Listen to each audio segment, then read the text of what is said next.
Dans le village de Sélégué, une légende terrifiait les habitants. Chaque nuit de lune rouge, les tambours des oubliés résonnaient depuis la vieille colline. Ceux qui les entendaient étaient maudits et disparaissaient avant l'aube. Cette nuit-là, Bako, un jeune forgeron, rentrait tard après avoir réparé les outils du chef du village. Alors qu'il passait près de la colline, un son sourd s'éleva. Boum, boum, boum. Les tambours battaient. Un frisson glacial le traversa. Il accéléra le pas. Mais les tambours se rapprochaient. Puis une voix ancienne résonna dans le vent. Pourquoi fuir, Bako? Le sang de ta lignée porte une dette. Il s'arrêta net. Devant lui, une silhouette se forma dans la brume. Un vieil homme au regard perçant, vêtu de lambeaux royaux. Qui êtes-vous? Cria Bako. Celui que ton grand-père a trahi. Des visions terrifiantes l'envahirent.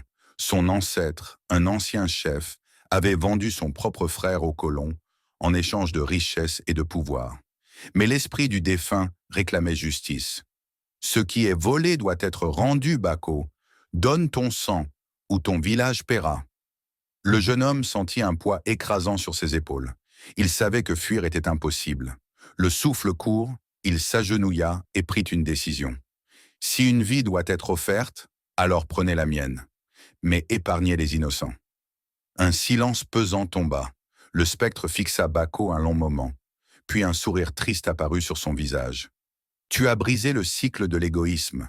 Aujourd'hui, le fardeau des ancêtres s'éteint avec moi.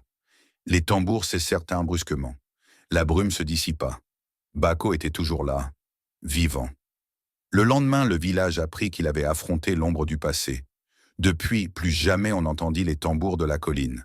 Car ce n'est pas le sang qui rachète les fautes du passé, mais le courage d'y faire face avec honneur.